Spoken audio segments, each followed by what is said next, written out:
Welcome to Navigating Texas Workforce Commission for Musicians, an interactive panel discussion. Fridays at 1 p.m. Brought to you by the Austin Federation of Musicians and with the Unemployment Compensation Advisory Committee. The Unemployment Compensation Advisory Committee are members of the Austin Federation of Musicians, Local 433 of the American Federation of Musicians, aka the Musicians Union. Some of us work as contractor 1099 workers, and others work as employee W-2 workers in various aspects of the music industry. The goal of this session is to share our experiences, including trials and tribulations related to the Texas Workforce Commission, or TWC, with other musicians in the state of Texas to aid in navigating the TWC application process. We are not experts in unemployment assistance. We are musicians. The information contained herein does not constitute either legal advice or an official pronouncement or a position of the Austin Federation of Musicians, but rather is only the personal opinions of the panelists. The panelists do not give legal advice or make official rulings on agency matters, should not be cited as authorities in any matter before the agency or when dealing with agency staff about a case, and must minimize their involvement with administrative processes. They also do not give legal advice on any other matter, and any information they should give should not be used as a basis for taking any employment-related action. Before taking any employment action that could adversely affect an employee, or before using any sample form or policy you may obtain from this group, you should consult a licensed, private sector, employment law attorney of your choice. Okay, welcome back. This is Navigating Texas Workforce Commission for Musicians for March, what is it? It's the 12th today, right? Yeah, March 12th, 2021. And yeah, we always start with the websites down at the bottom of the screen here, where where the show description is, those are the kind of the best places to get information about unemployment that have the most up-to-date things. The TWC website itself, their Facebook page always has the updates, and our local musicians unemployment information sharing page on Facebook. We try to put all the new stuff there. We also have our locals COVID-19 resources page for AFM Local 433. And of course, who represents me, .capital.texas.gov, where you can find out who your representatives are, which seems to be getting more and more important, although it probably was always important, and we've just kind of forgotten, but now we're remembering, so that's good. Yeah. Hello, Russell. Thanks for joining me today. Man, let's see. We usually start with beverages. I'm doing coffee again. What do you got, brother? Sweet tea. Got to change. Yes. That's a taste of the South right there. Yeah. That's right. Mm-hmm. Love it. Yeah. Right on.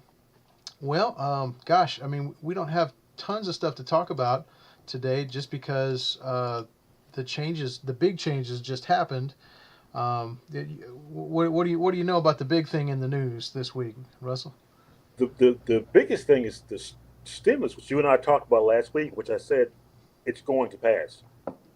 Yeah. And it did, and it's going to be beneficial to a lot of people, especially musicians. Yeah. There's provisions for back rent, provisions for mortgage payments, and just generally getting back on your feet. Not to mention, the stimulus check. And one other thing that I did become aware of, the judge in Texas that ordered the eviction moratorium not legal, they have decided to ignore him. Okay. That's good news. Quietly move past that, and they just won't do it. They just won't enforce it. Wow. Yeah, well, that's good news. That's great news. Yeah. Oh, man. Yeah, oh my goodness. Yeah, well, and yeah, we talked about the stimulus last week. The American Rescue Plan is what it wound up being called, and yeah, you were dead on. You said it's gonna pass, and it did. And then it passed. It finally went through the House on Wednesday or Tuesday, and I think it was Tuesday, and the president got it Thursday. Yeah. He was supposed to sign it Friday, but he signed it Thursday. I know. Yeah, that's what I was going to bring up, because I originally heard that he was going to sign it on Monday, this coming Monday. Right. and then it changed to Friday, and then it changed to Thursday, and that's good because I feel like that sort of indicates the urgency. Yeah, and the other provision is the back unemployment benefits that have been extended. Hmm. So you don't lose anything. It'll be prorated. Yeah, yeah, that's very important for what we're talking about here Hmm. as well. Yep. Yeah. From what I understand, I haven't seen a concrete announcement from the Texas Workforce Commission yet as to like when exactly they're going to be up to speed Sure. on anything. Well, of course, because it just passed yesterday. Um, but there is an indication, and I'll put it in there about the American Rescue Plan that's dated yesterday from the TWC on their blog, which is texasworkforce.wordpress.com, uh, and uh, and it does talk about the American Rescue Plan. Um, which benefits did it extend, right? So it does say the ARP, the American Rescue Plan, extends pandemic emergency unemployment compensation, which is PEUC, that some musicians were on. Interestingly, it also says mixed earners unemployment compensation, that MEUC that we were talking about last week, um, and that one hasn't really gotten into effect in Texas yet, but they've Right. indicated that it will. So that's also extended. So that must mean that the previous provision will be backdated once they figure it out. So That's the illusion that I had, and from kind of reading through whatever I could get a hold of. yeah, That's what it kind of alludes to, that there's backdating that will happen. So there's also provisions for small businesses. So it's a win-win for a lot there's of people. there's a lot in there. Yeah, and it also that statement continues here. The federal pandemic unemployment compensation FPUC and pandemic unemployment assistance PUA that a lot of musicians were on as well. Those are all extended. Um, and they also, in the statement also, it also says you do not, in bold letters, you do not need to take any additional action, reapply for benefits, or contact TWC or the telecenter. That's if you're currently receiving benefits. Right. You don't need to contact them because they're probably already overrun with the pig pile of folks, with And see, genuine this is genuine another concerns. good thing about what you've been talking about earlier. It's about staying in the system. Mm-hmm. This is a good indicator of why you do that. Yep. Yeah. Yeah. You need to keep making your payment requests. You don't need to do anything else. You're on time. Make those payment requests. Even if they don't yield anything, they'll be on the books. And when it's Exactly. backdated, you can get in there. And yeah. So yeah, that's that. I mean, that's the best procedure we have right now. But of course, we'll be listening. We'll be watching. See if more news comes out next week on that particular thing. I do have there's some really good information from the AFL-CIO about all the different things that the bill does, that the whole rescue plan does, that you were mentioning there with all the other benefits and things. Um, and there was I think we posted a video on our Facebook page for the union, and then we'll post there's a text thing on the AFL-CIO's blog that lists 20 ways the American Rescue Plan helps working people. So again, that's not a complete list, but it's a lot of good things in there, and so including public health and workplace safety, reopening schools, the direct Right. the direct stimulus payments that are coming. Maybe they're saying maybe even as soon as this weekend for folks that have the direct. That's I heard that last night. Yeah, As soon so as this weekend. that's good news. For working folks. It's not just extending unemployment benefits. Obviously, Hmm. it fully subsidizes COBRA if you've lost employer provided health care for 6 months, I think. So that's a big thing. There's transportation stuff from making public transportation safer. And there's another extension for the Paycheck Protection Program, the PPP, which is helping businesses retain employees. So that's really good as well. Things about child poverty tax credits for children and families. Yeah, just a ton of stuff. There's a big thing in here for veteran retraining. Look at that. $386 million to create a rapid retraining program for veterans who are unemployed because of the pandemic. That's good stuff, and got to take care of those guys because they took care of That's us. right. Yep. Yeah, man. So, and housing assistance, nutrition assistance, all kinds of stuff. So, yeah, this will really help us to take care of everybody because no one's healthy until everyone's healthy. And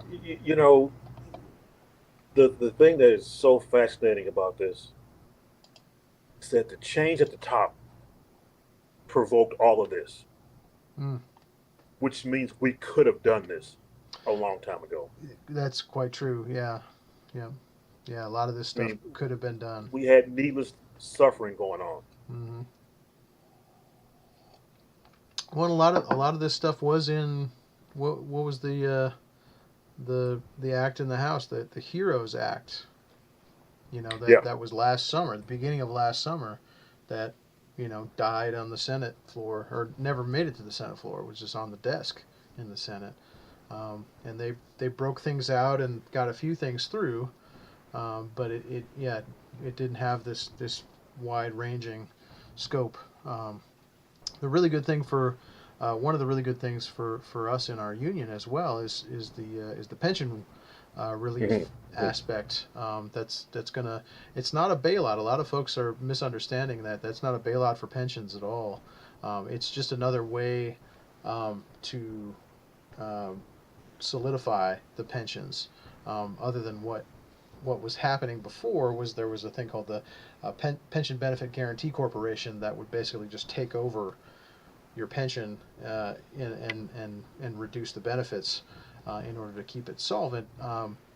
This new program allows pensions to borrow from the federal government at no interest in order to make their benefit payments so that their fund can grow with the investments. Again, they can grow it back and then pay back those loans. So it's not a handout. And it's not a bailout. exactly. And it's just another way to save those pensions and keep them actually functioning as they're supposed to. And a lot of them are, there's over 100 multi-employer pensions like ours in the United States in different industries, and they're all in trouble because of federal regulations, from the 90s that made them pay more benefits than they could afford to pay, and other things like that, and other union busting things. The decline in union membership that has happened over the last 40 years. All those things have come together. Have heard. But now we're experiencing an increase in union membership, and even our little union here in Austin, Texas, we're experiencing new members, and so that's great. I met with 2 potential new members yesterday, and so we're rolling and rolling and rolling here, and yeah, the labor movement is waking back up, and that's good because we need it. Our working people need the representation and the advocacy and the organization to push back against the employers because they're always organized. They always Yeah, you have to have a voice at the table, Mm-hmm. or you simply get left out. Mm-hmm. Absolutely. Yeah. Yep. And I almost want to put in the call at Brad to see to see how he thinks about all this. Yeah. Yeah. We should have him on the show, man. Yeah, we should have him on the show. That's my new hero. He's got to be happy about this. Our friend Brad. Oh, I would think he'd be ecstatic. Down in Florida. Yeah. This is what the AFM has been lobbying for as far as the pension for 5 or 6 years now. But we were just doing the phone banking for the pension part, but also the whole American Rescue Plan. We were lobbying Right. to get folks to get our people to call their senators and representatives in order to get this whole thing passed, and so that's a victory for all the unions that were doing that, and trying to move this forward. So everybody's really happy about that. And we should not underestimate the power of that and be proactive and continue to do that even when we see that things are getting better. just don't take your foot off the gas. Yeah. Well, and realize that you know that's a win that we did accomplish together. You know, with the Exactly. labor movement working together. You know, and keep that in mind because that can work in other things, and that can work in the future, and that can keep your foot on the gas. I love that. Yeah. Yeah, because it's one of those things that we're trying to correct things from the 70s. Yeah. Yep. And that's, when you think about that, that's incredible. Mm-hmm. It is. Yeah. Yeah. I mean, it's. We're sort of correcting this top-down philosophy, the trickle-down economics thing that doesn't work. It's a myth. You know. Exactly. You know. A proven failure. Yeah. It has to trickle up from the working people, from the workers. We are the economy. Exactly. Yeah. Reverend Warnock, the new senator, made a big statement about that when he first got elected, and I thought that was really cool. So, yeah, we are the economy. Working people are the economy, and that's the truth. Yeah. So, all right. Well, let's see. What do we hear from musicians this week? Gosh, we heard from. Unfortunately, we heard from a couple musicians who got the overpayment notice from the unemployment agency, both in Texas and then also from. We had one musician who got it from Montana, who was getting benefits from Montana, and that's really scary, of course, right now. You know that the implication that you may have to pay back these benefits that obviously you've already spent. You know, Exactly. Yeah, that's horrifying. it is. It's terrible, and of course, it's a new year now. So how does that affect how you're taxed on those things? And that's at least one good thing with the American Rescue Plan that we didn't talk about yet is that I think it's the first $10,000 of unemployment is not going to be taxed from last year, from 2020, and that's good. Some people didn't receive more benefits than that, or if they did, at least the first 10,000 and something dollars won't be taxed, and that's good. But it still doesn't help these folks that may have to pay back Sure. benefits. So if you wind up in that category, the I guess the best practice that we've been talking about with our senators here in Texas is just make sure you have the appeal. If it's decided that you do have to pay back benefits, make sure you appeal it, and then when you have the appeal on record, those collections can't go to collections. They can't go to a bill collector. And if they do, then you have the appeal on record that should not have happened. Because Right. it wouldn't surprise me if we see that. But yeah, then you can prove that it should not have happened because you're still in the appeal process. But there's just so much, and that system is so overwhelmed and inefficient and insufficient to really help people, which is what it's supposed to do. And the thing with people that are in that system, you have to realize documentation is your best protection. Absolutely, excellent point. Yeah, yeah. Keep all those notices, all those receipts, whether they're on paper or they're digital on the computer. Keep them. Know where they are because they tell the story, Exactly. and you need that story there. And yeah, yep, yeah. That all you really need to prove is that it was the system's fault that it calculated your benefits wrong, and not your fault. And that's I can't imagine that's not true for almost everyone. I mean, it's people have been diving into this system for the first time ever all year, and Right. and that's been a good thing. I think that's been a good thing for the system to realize, like, people are We're out honestly. here. Yeah, exactly. And people are honestly, asking for help with this system, and the system's failing them in all these different ways. So we got to do better. Yeah. So, what else did we hear from?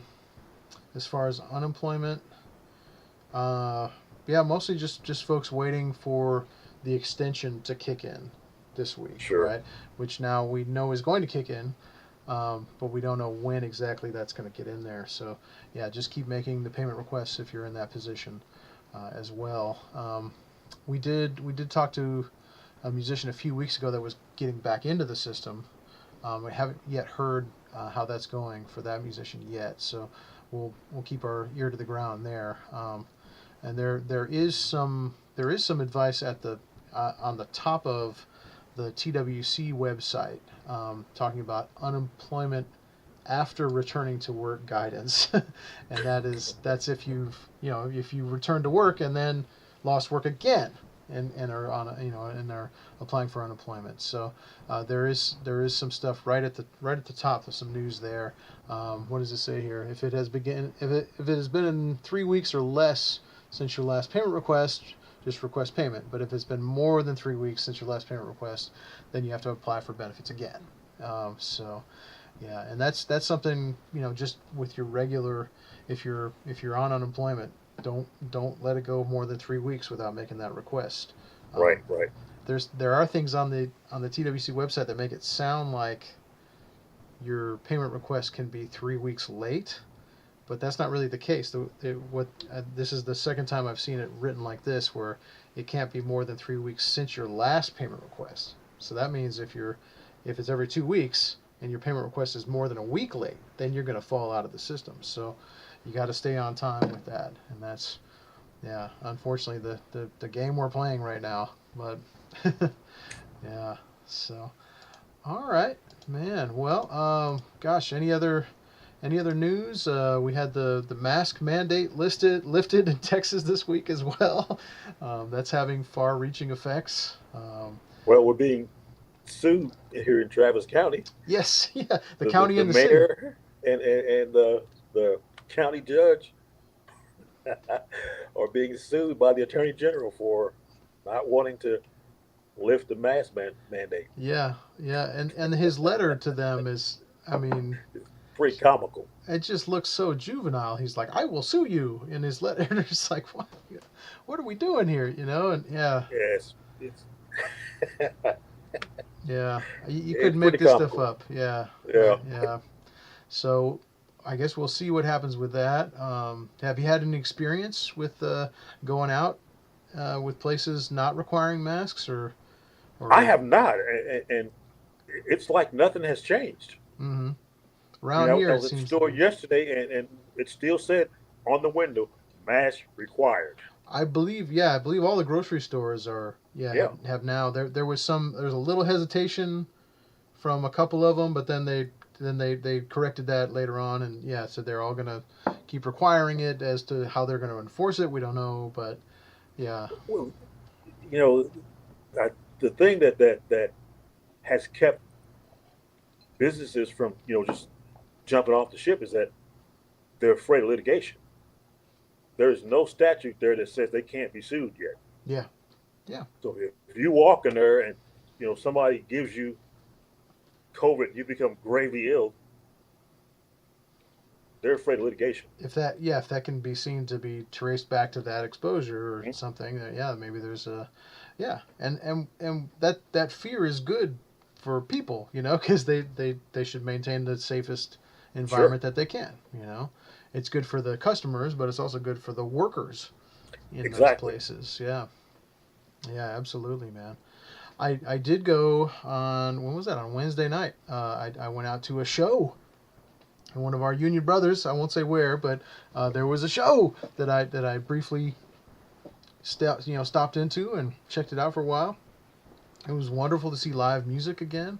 But there was it was interesting. There was a sign at the entrance to the dance floor that said "masks optional" from this point on the dance floor, and then coming from the other direction, it said "masks are required" off the dance floor. And that was interesting. Most of the people on the dance floor had masks on, and everyone outside of the dance floor had masks on. So that was good. This was at a bar, in Austin here. Sure. So, it's kind of been left up to the businesses now, I suppose.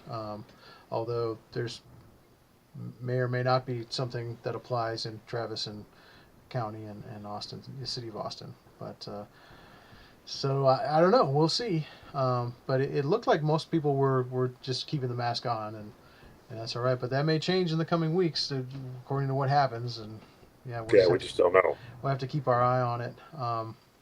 What we hope doesn't happen is that we have another another spike because folks aren't being safe, and the more we get up and fall down Right. on that, the worse it'll be for the entertainment industry, because we need people to feel safe going out just for fun. Exactly. Just for fun. Come and have fun. It's fun. you know. And you won't be gravely ill by the time you get home. Yeah, that's right. Yeah, we don't want that to even enter people's minds, and to get to that point, it's going to take a lot of safe shows to happen, and for people to know that they were all safe. And yeah, we want them to join us again out in the performance spaces. So. And they want us to perform. I mean, Oh yeah. You'd be surprised how many guys have sent me texts or emails like, "Man, when are you going to be out again?" Yeah. Yep. Phone is starting to ring again, but we want to make sure we get this correct the first time. Absolutely. Yeah. Yeah. We do have the benefit down here, of course, of the weather is getting to be pretty nice, so outdoor shows are something that can happen earlier here than other places, and that seems to be the safest way to do it right now. But yeah, if we have that falling down and getting back up thing with the virus spikes, that'll be a tough sell. Sure. But, yeah, at least we can do it. Yeah. I guess on that note, we could remind everybody to, especially in this season, make sure if you're playing outdoors, you've got some kind of covering, because it might rain. in this is our time. This time of the year, this is when we actually get the rain. Yeah, and then of course later in the summer you'll want the covering because you're going to need you don't want shade. to burn. Yeah, we're going to get burned up. So, oh man, we've almost forgotten that. We didn't really get to do that last summer or spring, I guess, right? Man, so geez. Well, anyway, we could talk about this for hours. But I think that's all the unemployment news we have for this week. Did you have anything else you wanted to talk about, Russell? No, I think we covered a bunch of it. Awesome. Okay. Well, you, the viewer, if you're in the musician, or if you're in the music industry rather, please don't give up. We can beat this thing. We can come back. We can come back stronger, especially if we work together with solidarity. We're bringing unions back all over the labor movement, and that works here too. With solidarity, we can come back because there is going to be money to be made, and it's because of music, and we just have to get there together and be smart about it. So don't give up, and we will see you next week with whatever news is happening with unemployment and music. And take care. Business and music continues. Yes, it does, Russell. Right on. All right, we'll see you next week. Bye-bye.